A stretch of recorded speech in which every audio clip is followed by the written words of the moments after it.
찬양 감사합니다. 제가 작년 이제 수요 예배 때 팔복을 다 했죠. 네, 기억나시죠? 네, 팔복을 다 마치고 이제 어떤 말씀을 나눌까 생각을 했었는데 작년에 제가 봄에 믿음의 조연들이라는 성경 공부를 진행을 했었습니다. 참 열심히 준비했는데 몇 분 안 들으셨거든요. 근데 참 귀한 은혜의 말씀이라 그 말씀을 좀 같이 더 나누면 좋겠다 생각이 들어서 이렇게 설교로 준비를 했습니다. 그래서 그 사람들을 전부 다 나누진 않겠지만 이 수요 예배 때 거기서 나누었던 인물들 며칠 함께 이제 은혜를 나누고자 합니다. 그리고 이제 그 중에 처음으로 오늘 이제 고라자손에 대해서 이야기를 하려고 합니다. 오늘 설교 제목이 고라자손의 시였죠. 여러분 고라자손 하면은 뭐가 떠오르십니까? 별로 떠오르는 게 없으신가요? 오늘 설교 제목에서도 나타나지만 이제 고라자손의 시, 이제 고라자손하면 시편이 이제 생각이 납니다. 시편의 저자죠. 그 시편의 저자가 다양하죠. 여러분이 가장 잘 알고 있는 시편의 저자는 누구입니까? 그쵸, 다윗이죠. 우리가 한 그 정도만 이제 알고 있어도 됩니다. 다윗 말고 또 누가 있습니까? 네, 솔로몬. 솔로몬의 제가 좋아하는 시편 72편이 이제 솔로몬의 시죠. 그 밖에도 시편 90편은 모세의 기도 이렇게 나오죠. 주는 대대 우리의 거처가 되셨나이다. 그래서 우리가 잘 알고 있는 우리의 연수가 70이요 강건하면 80이라도 그 연수의 자랑은 수고와 슬픔뿐이다. 이게 모세의 시죠. 그 밖에 또 아삽의 시가 있고, 그리고 또 오늘 우리가 이야기 나눌 이 고라자손의 시가 있습니다. 그래서 오늘 우리가 읽은 이 시편 42편의 제목이 고라자손의 마스길이면 교훈이죠. 이제 고라자손의 시인데 시편이 150편이 있죠. 150편 중에 이제 고라자손의 시가 한 12편 정도 이렇게 됩니다. 한 8% 정도 되는 거죠. 고라자손이라고 했는데 그러면 고라자손 이제 누구의 후예입니까? 후손입니까? 고라의 후손이죠. 고라는 누구입니까? 우리가 고라자손을 생각할 때 의문을 품을 수 있습니다. 그 민수기에서 나오는 고라의 자손인가? 라는 생각이 드는 것이, 고라자손은 시편의 저자인데 우리가 알고 있는 이 민수기에 나오는 고라는 사실 그렇게 좋은 사람이 아니기 때문이죠. 우리가 이 고라에 대해서 알려면 민수기의 배경에 대해서 알아야 합니다.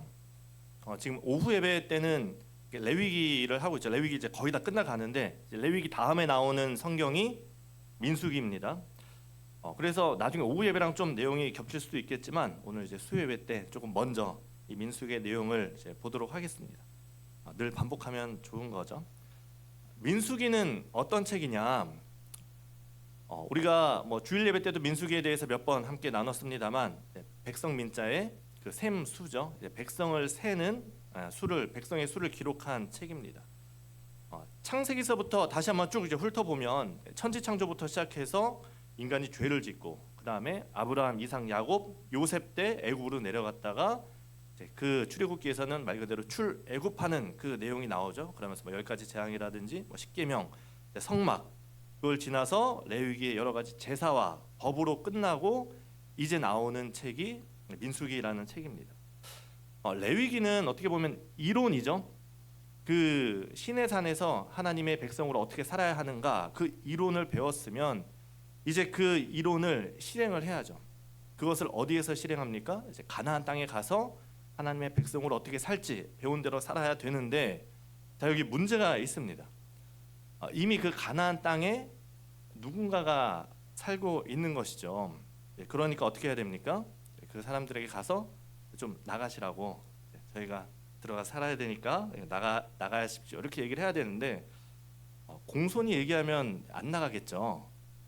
그러면 이제 어떻게 해야 됩니까? 손에 몽둥이 하나씩 들고 이렇게 하면서 가야 되는 거죠. 그러면 이제 손에 몽둥이 하나씩 들고 이제 비켜달라고 이야기를 하는데 이제 그걸 우리가 전문 용어로 하면 뭡니까? 전쟁이죠. 그게 전쟁입니다. 그리고 이제 전쟁할 때 필요한 게 뭐죠? 바로 군대가 필요한 거죠. 우리 가장 옆에 있는 교회가 정원교회. 자 이제 우리가 정원교회랑 한판 붙으러 갑시다. 축구 얘기입니다. 네. 옆에 있는 교회랑 한번 붙으러 갑시다 했는데 우리가 교인들이 300명이 다 이제 축구장에 있을 수는 없잖아요. 그러니까 뭘 선발해야 되죠? 네, 선수를 선발해야죠. 그래서 이스라엘 백성들도 남녀노소가 이제 다 몽둥이 들고 갈 수 없으니까 그 중에서 제대로 싸울 수 있는 그 사람의 수, 20세 이상 된 사람의 수를 세서 이제 진영을 짜야죠. 그래서 이제 싸울 수 있는 그 백성의 수를 세는 민수기인 것이죠. 그렇게 수를 세고 군대를 편성하고 실제로 나아가서 싸우는 이제 그런 내용을 담은 것이 이제 민수기인 것이죠. 그래서 이제 1장부터 백성의 수를 세는데 20세 이상 남자를 뽑아서 뭐 루벤 지파는 46,500명, 뭐 시므온 지파 59,300명, 뭐 갓 지파, 유다 지파 47,600명 이렇게 다 셉니다. 그래서 이런 식으로 이제 그 지파의 수를 다 세니 1장 46절에 보면 계수된 자의 총계는 60만 3,550명이다 이렇게 나옵니다. 60만 3,550명. 근데 이 지파 중에 빠진 지파가 있죠. 누가 빠졌죠? 네, 그 한 절 뒤에 보면 47절에는 이렇게 나옵니다. 그러나 레위인은 그들의 조상의 지파대로 그 계수에 들지 아니하였으니 이렇게 나옵니다. 레위 지파는 전쟁에 나가서 이렇게 전쟁에 나가는 그 계수에 넣지 말라는 것이죠. 이스라엘에서 처음 난 것은 다 하나님의 것입니다. 그러니까 각 지파별로 장자가 태어나면 그 장자는 다 하나님의 것이어야 되는데 너무 복잡하고 이렇게 구분하기 힘드니까 그러지 말고 대표적으로 레위 지파가 장자의 역할을 대신합니다. 그리고 이 레위 지파는 전쟁을 하는 게 아니라 뭘 하죠? 성막을 맡아서 뭐 관리하고 운반하고 봉사하고 예배를 돕는 일을 하는 것이죠. 자, 이제 군대를 편성했으니까 전쟁을 해야겠죠. 전쟁을 할 때 중요한 건 이제 우리가 누구랑 싸울 것인가 이거를 확실히 해야 됩니다. 그래서 우리가 잘 아는 내용입니다. 12지파에서 한 명씩을 뽑아서 이 12정탐꾼이 가나안 땅에 가서 정탐을 합니다. 가서 정탐을 했는데 우리의 생각과 좀 다른 겁니다. 우리는 이제 하나님이 인도하시니까 이제 몽둥이 들고 가서 좀 잘 얘기하면 나가겠지 생각했는데 가서 보니까 어떻습니까? 그 사람들의 몽둥이가 우리 몽둥이보다 더 크고 그 땅에 사는 사람들이 어떻습니까? 강호동, 최용만 같은 사람들이 이제 그곳에 살고 있는 거죠. 그러니까 40일을 정탐하고 돌아와서 여호수아와 갈렙만 우리가 능히 이기리라 이렇게 얘기하고 나머지는 어떻게 합니까? 나머지 10명은 우리는 도저히 갈 수 없다. 우리는 저 땅에 들어갈 수 없다. 이렇게 얘기를 하죠. 하나님께서 이 믿음 없음을 보시고 어떻게 합니까? 벌하시죠. 어떤 벌을 하시죠? 정탐한 이 40일을 하루를 1년을 삼아서 40년 너희가 가나안 땅에 들어가지 못하고 광야에서 방황하게 될 것이다. 그 40년이 어떤 의미입니까? 이 출애굽 1세대 그 사람들이 광야에서 다 죽고 난 후에 너희 유아들, 너희 자녀들은 너희가 그렇게 싫어하던 그 가나안 땅에 들어가게 될 것이다. 이렇게 말씀하는 거죠. 그러니까 사실 거기서 20세 이상 누굽니까? 민수기 1장에서 계수했던 바로 그 사람들인 거죠. 그런데 그 사람들의 입장에서 생각을 해보면 얼마나 억울하겠습니까? 기껏 출애굽해서 이들이 뭐 하나만 보고 가는 겁니까? 그 가나안 땅 하나만 보고 여기까지 왔는데 하나님을 통해 모세를 통해서 하나님께서 말씀하시는 것이 너희가 가나안 땅에 들어가지 못할 것이다. 40년 동안 방황하다 너희 자녀는 들어가도 너희는 들어가지 못할 것이다. 이렇게 선포를 한 겁니다. 그러니까 이 사람들이 얼마나 억울합니까? 사실 그동안은 이스라엘 백성들이 원망을 하면 하나님이 다 들어주셨죠. 목마르다고 하면 물도 주시고 고기 먹고 싶다고 투정하면 고기도 주시고 여태까지는 그러셨는데 이제는 다른 겁니다. 뭔가 단호하게 너희가 원망으로 인해서 거기 들어가지 못한다 하고 그냥 못을 박아버리니까 이스라엘 전체는 아니더라도 그 20세 이상 계수된 그 민수기 1장에서 계수된 그 60만 3,550명은 아무도 들어갈 수 없게 되는 거죠. 모든 희망이 다 사라져 버리게 된 겁니다. 그러니 그런 답답함 속에서 이제 이 사람들이 하는 것이 뭡니까? 항상 이 이스라엘 백성들이 뭔가 불만이 있을 때 늘 하던 얘기가 있습니다.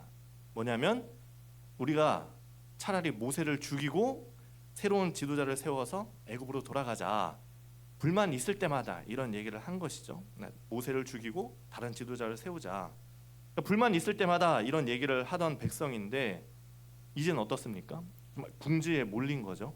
아무런 희망이 없어진 그때 이 기회를 틈타서 내가 진짜 지도자라고 생각하던 어떤 그런 교만한 사람들, 기회를 엿보던 사람들이 모여서 그동안 말로만 하던 그것을 시행으로 옮기게 되는데 그 대표적인 사람이 오늘 말씀에 나오는 그 고라인 사람인 거죠.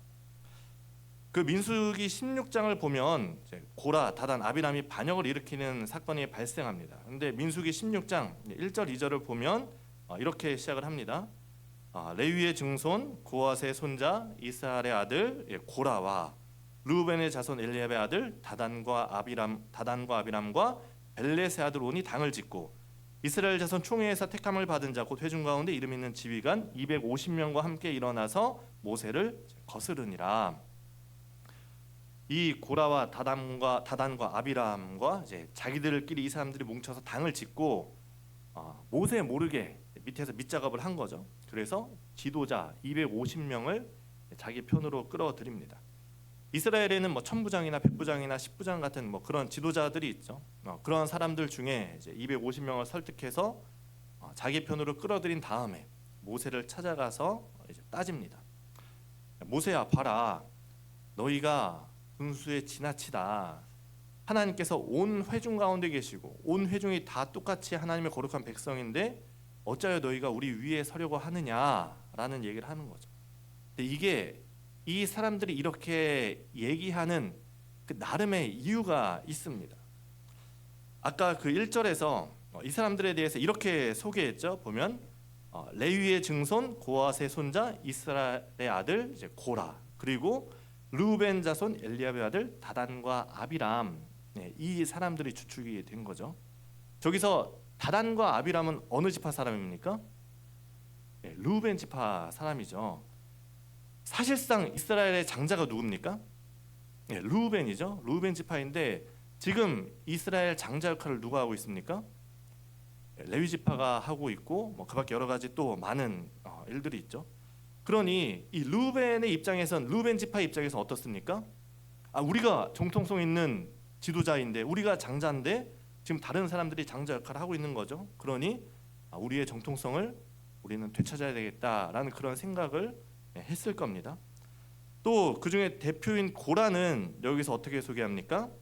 레위의 증손 고핫의 손자 이스할의 아들 고라. 말씀 한번 다시 띄워주시겠어요? 레위의 증손 고핫의 손자 이스할의 아들 고라라고 얘기합니다. 어느 지파 사람이죠? 레위 지파 사람이죠. 아까 레위 지파는 계수할 때, 수를 셀 때 그 전쟁에 가는 수에 속하지 않는다, 그렇게 말씀을 했습니다. 전쟁에 나가지 않는 대신에 뭘 했다고요? 성막을 관리하고 운반하고 하는 역할을 맡았습니다. 그런데 레위 지파라고 해서 다 똑같은 일을 한 것이 아니죠.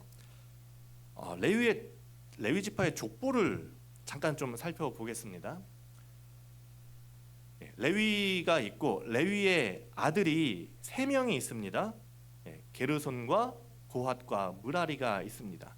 뭐 이 밖에도 다른 이제 이 손자들이 더 많지만 그 중에서 이제 오늘 고핫의 자손만 볼 텐데, 이 고핫에게 아들이 있는데 그 중에 이제 대표적으로 2 아들이 있는데 한 명이 이제 아므람이고 한 명이 이스할입니다. 이 아므람의 자녀들이 우리가 잘 알고 있는 누굽니까? 아론과 모세와 이제 미리암이 아므람의 자손인 거고, 아까 그 고라를 어떻게 소개했습니까? 레위의 증손 고핫의 손자 이스할의 아들 고라, 이렇게 소개를 했죠. 그러니까 아론과 또는 모세와 고라는 어떤 관계인 거죠? 사촌이죠. 사촌이 되는 겁니다. 그런데 이 중에 제사장을 누가 맡습니까?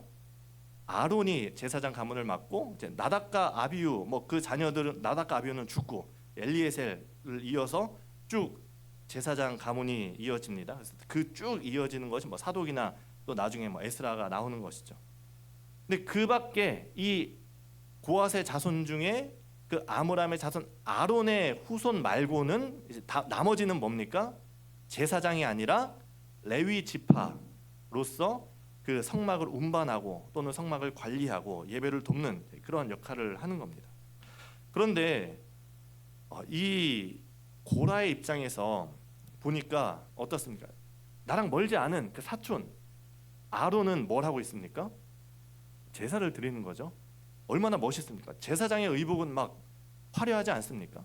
그런 옷을 입고 제사를 드리고 있는데 사촌이 그러고 있는데 지금 고라는 뭘 하고 있습니까? 그냥 성막을 운반하고 그냥 예배를 돕고 짐이나 나르고 그러고 있는 겁니다. 고라 입장에서는 어떻습니까? 나도 좀 멋있는 일도 좀 하고 싶은데 저 제사장 옷도 입어보고 싶은데 왜 나한테는 이런 하찮은 일만 시키고 나한테는 왜 짐 나르는 일만 시키느냐? 우리가 같은 레위의 후손인데 같은 또 고핫의 자손인데 억울한 거죠. 나도 더 멋있는 일 해보고 싶고 그런데 지금 이 이스라엘의 분위기가 어떻습니까? 뭔가 기회가 온 거죠. 뭔가 그래도 될 것 같은 분위기가 된 겁니다. 그래서 나도 이번 기회에 출세 좀 해보자. 이제 아론 몰아내고 나도 제사장 해볼 수 있겠구나라는 생각이 든 거죠. 그래서 그런 사람들의 생각이 모여서 이해관계가 합쳐져서 반역을 하게 된 겁니다. 그래서 그 결과가 뭡니까? 모세가 고라한테 뭐라고 얘기합니까? 그 16장 10절에 보면 하나님이 너와 내 모든 형제 레위 자손으로 너와 함께 가까이 오게 하셨거늘 너희가 이제는 뭡니까? 오히려 제사장의 직분까지 구하느냐. 이 고라의 생각을 아는 거죠. 그리고 나서 어떤 일이 벌어집니까? 땅이 입을 열어서 이 고라 일당을 삼켜버립니다. 함께했던 그 250명도 함께 여호와의 불이 나와서 살라버렸습니다. 여기서 끝나면 다행인데 이스라엘 백성이 어리석게도 모세를 향해서 원망을 또 합니다. 너희가 여호와의 백성을 250명이나 죽였다. 그 지도자들을 죽인 거죠. 원망을 하다가 이제는 하나님이 연병을 내리셔서 또다시 14,700명이 더 죽습니다. 그것도 모세가 빨리 서둘러서 아론을 시켜서 향을 가지고 백성들 사이를 다니게 해서 그친 것이 그 정도인 것이죠. 마치 처음 듣는 것처럼 굉장히 재밌게 듣고 계신데 다 알고 계신 내용이죠. 우리가 성경을 통해 다 알고 있는 얘기입니다. 여기까지가 제가 말씀드린 내용까지가 민수기 16장이고 그래서 17장에 무슨 내용이 나오느냐? 하나님께서 아론의 권위를 세워주시면서 그 지팡이를 각 지파별로 가져와라. 그래서 그 아론의 지팡이에 싹이 나죠. 그것이 그 법궤에 들어있는 그 아론의 싹난 지팡이가 되는 거죠. 지금까지 제가 말씀드린 게 오늘 이 고라의 이야기 그리고 이제 오늘 본문의 배경이 되는 겁니다. 오늘 우리가 읽은 시편 42편이 시편 5권 중에 두 번째 권, 제2권의 첫 시입니다. 그리고 그 표제가 이렇게 되어 있죠. 고라 자손의 마스길이다. 마스길은 교훈이죠. 고라 자손의 시인 겁니다. 오래전, 정말 오랜 이 고라 자손에게 있어서 고라는 정말 오래전이죠. 오래전 하나님의 권위에 도전했다가 그 반역했던 고라입니다. 안 그래도 뭐 제사의 메인이 아닌 그 제사장도 아닌 어떤 서브였는데 거기서 반역으로 한 번 더 변두리로 밀려날 수밖에 없었던 그 고라의 자손들이 부른 시입니다. 고라의 자손들이 이 반역 이후 어떠한 대우를 받았겠습니까? 반역자의 자식이라는 그 뗄 수 없는 꼬리표를 달고 다니게 되었을 겁니다. 우리나라로 치면 지금도 친일파의 후손 이러면 어떤 느낌이 듭니까? 딱 그런 거죠. 과거에는 반역은 어땠습니까? 삼족, 구족을 멸하기도 했는데 그런 이 고라 반역자의 후손에게 어떤 희망이 있겠습니까? 그런데 그러한 고라 자손이 절망 속에서 살던 이 고라 자손이 부른 찬양인 겁니다. 고라 자손의 시죠. 하나님이여 사슴이 시냇물을 찾기에 갈급함 같이 내 영혼이 주를 찾기에 갈급합니다. 사람들이 종일 내게 하는 말이 내 하나님이 어디 있느냐 하오니 내 눈물이 주야로 내 음식이 되었습니다. 우리가 잘 아는 시편입니다. 제사장도 아닌 레위인들 그 중에서도 그 변두리로 밀려난 반역자의 자손들 고라 자손의 시인 거죠. 물론 이 내용이 다윗의 내용이고 다윗의 시지만 이 시를 고라 자손이 불렀다는 것은 분명 또 다른 의미가 있습니다. 이러한 고라 자손의 고백이 무엇입니까? 오늘 읽은 그 마지막 절 5절 그리고 이 42장의 마지막 절 또 43절 마지막 절에 이 고라 자손들이 이렇게 얘기합니다. 내 영혼아 내가 어찌하여 낙심하며 어찌하여 내 속에서 불안해하는가? 너는 하나님께 소망을 두라. 그가 나타나 도우심으로 말미암아 내가 여전히 찬송하리로다. 이렇게 얘기합니다. 제가 예전에 아마 거의 한 10년도 더 된 얘기였는데 그 청춘 콘서트라는 프로그램을 TV에서 본 적이 있습니다. 그때 한참 이제 시골 의사 이제 박경철 씨랑 같이 나왔던 분이 이제 저랑 닮은 그 국회의원 안철수 씨 해서 이렇게 그때 이제 국회의원 하기 전이죠. 그때 막 나와서 어떤 이렇게 삶에 대해서 인생의 어떤 태도나 뭐 자세, 뭐 긍정적인 뭐 자세 이런 거에 대해서 강의를 했었습니다. 근데 강의를 하고 나서 한 고등학생이 질문을 했습니다. 뭐 이런 질문을 했는데 전 나름대로 열심히 공부하고 있지만 그래도 제가 뭐 좋은 대학을 가거나 좋은 직장을 얻을 수 없다는 것을 잘 알고 있습니다. 그래도 선생님 말씀대로 살면 희망이 있을까요? 굉장히 냉소적인 표정으로 이렇게 질문을 했는데 근데 이 박경철 씨가 이 학생의 질문에 대답을 못했습니다. 그러니까 이 학생은 이미 체념적인 자세로 그렇게 질문을 하는 거죠. 어떻게 보면 어린 나이 아닙니까? 고등학생이라면 뭐 철없을 나이인데 이 친구는 자신이 이미 소위 말하는 그 흙수저로 태어나서 이미 이 세상의 변두리에 불과하다는 것을 경험으로 알고 있는 거죠. 그렇게 살아갈 수밖에 없는 미래를 볼 수밖에 없는 겁니다. 내가 공부만 하면 열심히 하면 내가 남들보다 더 노력하면 내가 정말 좋은 회사에 취직하고 돈 많이 벌고 행복하게 살 수 있을까라는 질문에 아무도 그렇다라고 확신할 수 없는 거죠. 성공할 수도 있습니다. 하지만 그러지 못할 수도 있는 거죠. 조선시대에 노비가 머리가 좋고 글을 안다고 해서 벼슬을 할 수 있었습니까? 거의 불가능했죠. 조선시대는 어떻게 하면 성공할 수 있습니까? 대답은 하나입니다. 왕자로 태어나라.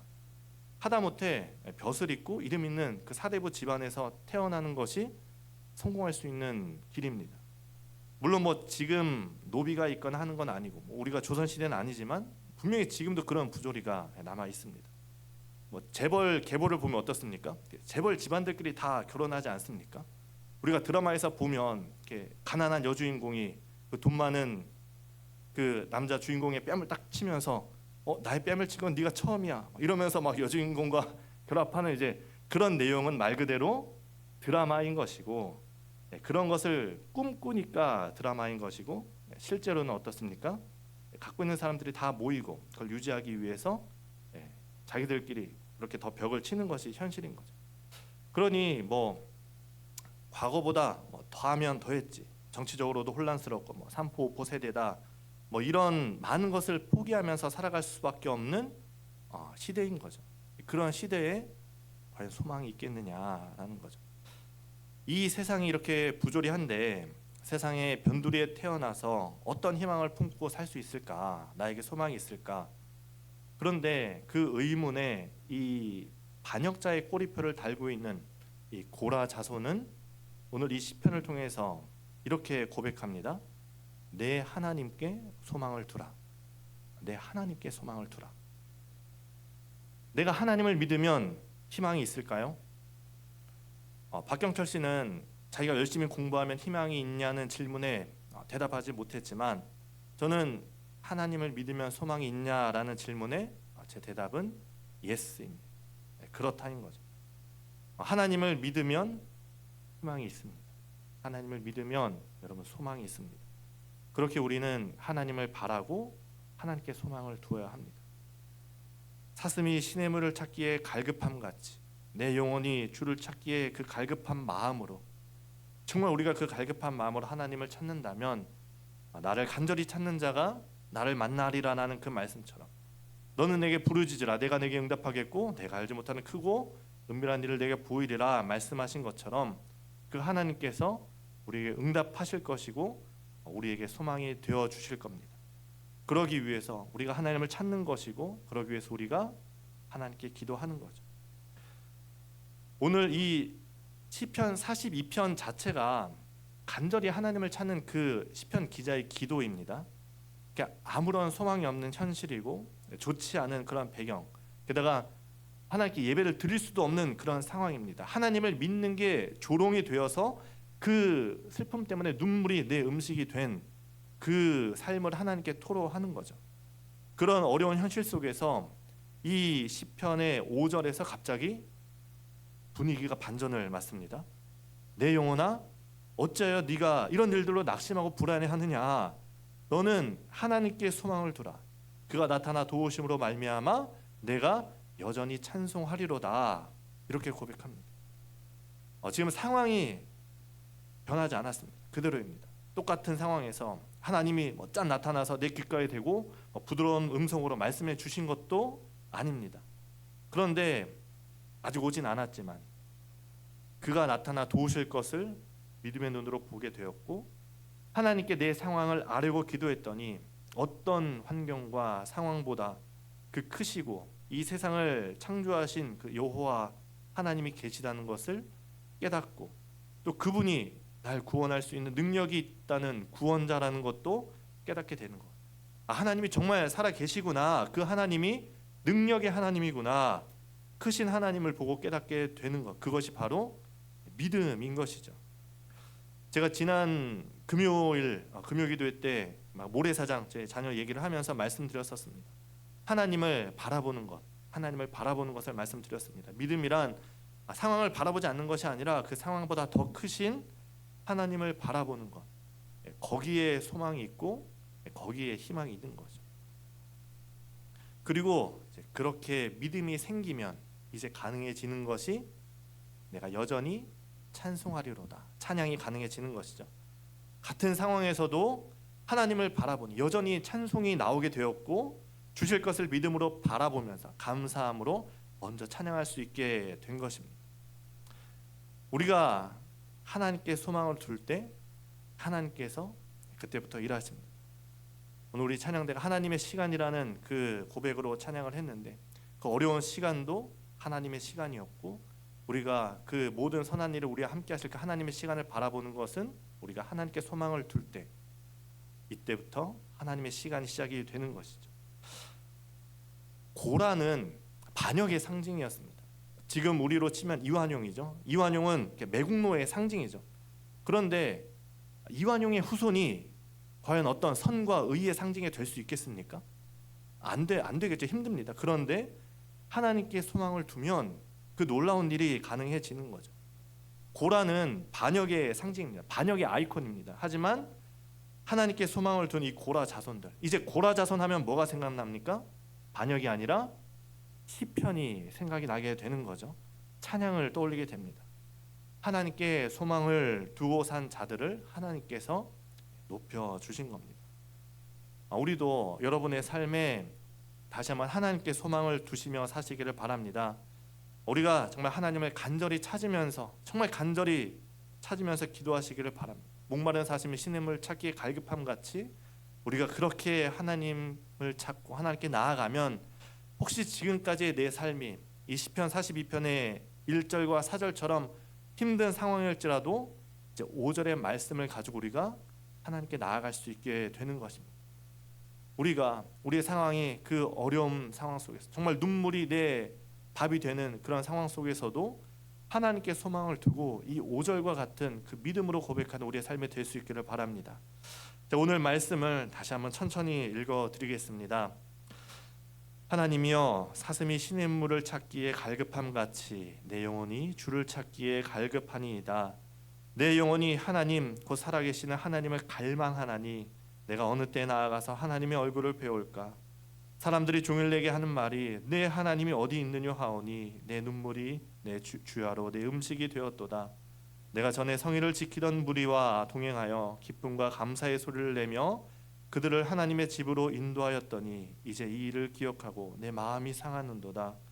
내 영혼아, 내가 어찌하여 낙심하며 어찌하여 내 속에서 불안해하는가. 너는 하나님께 소망을 두라. 그가 나타나 도우심으로 말미암아 내가 여전히 찬송하리로다. 아멘. 내 하나님께 소망을 두라. 내 하나님께 소망을 두라. 오늘도 우리가 이 하나님께 소망을 두면서 우리 믿음의 눈을 들어서 주님을 바라보고 그 하나님의 하실 일들을 찬양하며 살아갈 수 있는 여러분들이 될 수 있기를 간절히 바랍니다. 이 시간 우리가 함께 오늘 말씀을 기억하면서 잠깐 기도하겠습니다. 하나님, 우리 믿음을 더하여 주옵소서. 우리 믿음의 눈을 들어서 크신 하나님을 바라보게 하시고 또 크신 나의 하나님께 나의 소망을 두게 하시고, 하나님, 내가 참 힘든 상황 가운데 있습니다. 질병으로 인해서, 어떤 경제적인 어려움으로 인해서, 여러 가지 관계 문제들로 인해서 정말 힘든 가운데 있습니다. 그러나 하나님, 다시 한번 하나님께 소망을 둘 때 그가 나타나 도우심으로 말미암아 우리의 삶에 찬양이 넘치게 하여 주옵소서. 우리 함께 말씀을 기억하며 이 시간 함께 기도하며 나아가겠습니다. 기도하겠습니다. 거룩하신 하나님, 정말 하나님께 소망이 있음을 우리가 다시 한번 믿음으로 고백합니다. 하나님, 정말 이 고라의 그 반역을 통해서 정말 그 자손들이 얼마나 많은 억울한 일을 당하고 얼마나 그 아픈 꼬리표를 달고 살았겠습니까? 그러나 하나님, 그들이 하나님께 소망을 두었을 때 이제 고라의 자손들은 더 이상 반역이 아니라 찬송의 그 아이콘이 되었습니다. 하나님, 우리의 삶에도 정말 수많은 힘든 일들이 있습니다. 여러 가지 나의 삶에 힘든 일들이 있고 정말 눈물 없이는 살아갈 수 없는 일들도 있습니다. 그러나 하나님, 우리가 다시 한번 하나님께 소망을 두고 우리 믿음의 눈을 들어 주님을 바라보고 정말 그 사슴이 정말 그 시냇물을 찾기에 갈급함같이 우리가 주님을 갈급하게 찾을 때 주님 우리를 도와주시고, 하나님, 우리의 믿음의 눈을 들어 크신 하나님을 바라보게 하시고 정말 그가 나타나 도우심으로 우리에게 정말 찬송이 넘쳐날 수 있는 우리의 삶이 될 수 있도록 하나님 인도하시고, 하나님 이를 통하여서 우리의 삶에 찬양이 넘치고 정말 하나님께 영광을 올려드리는 우리의 삶이 될 수 있도록 주님 인도하시고 함께하여 주시옵소서. 거룩하신 하나님, 우리가 무엇에 소망을 두며 살겠습니까? 오직 하나님께 소망이 있음을 고백합니다. 때로는 힘겨운 우리의 삶 속에 오직 하나님께 소망을 두고 하나님만 바라며 나아갈 때 주님께서 우리를 구원하시고 우리의 피난처와 요새가 되어 주옵소서. 주님께서 나타나 도우심으로 말미암아 언제나 우리가 찬송하며 살게 하여 주옵소서. 예수님의 이름으로 기도합니다. 아멘.